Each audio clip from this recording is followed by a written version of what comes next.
Welcome to the One Minute Apologist. We interview the world's leading apologists to provide credible answers to curious questions. Jonathan, is biblical faith blind? I would argue that the word faith is, its Latin equivalent is fides, from which we get the words confide and confidence, which literally means with faith. And the Greek equivalent is pistis, which is basically the same as trust.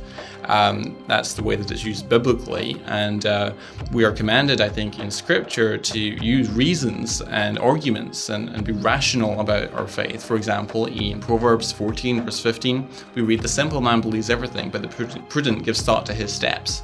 1 Thessalonians 5:21 instructs us to test everything, hold fast to the good.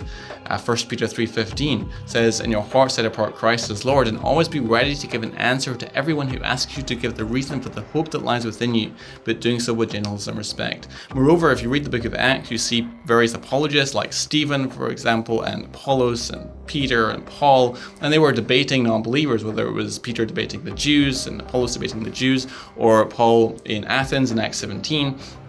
And they were using reasons to persuade people to become Christians. You also see in the early church apologists like Justin Martyr, for example, who had a very famous dialogue with a Jewish philosopher named Trypho in the 2nd century.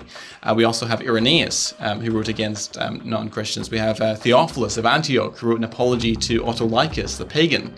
And in fact, Theophilus of Antioch actually defines faith in his letter to Autolycus. He says, "Do you not realize that faith is the leading principle on all matters? For what husbandman can reap unless he first entrust his seed to the earth?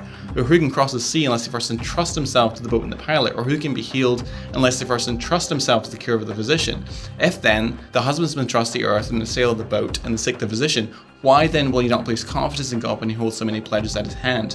So that's the clear way that the early church understood the word faith, and I think we do ourselves a disservice when we define faith as the new atheists do, as belief without or in the teeth of evidence.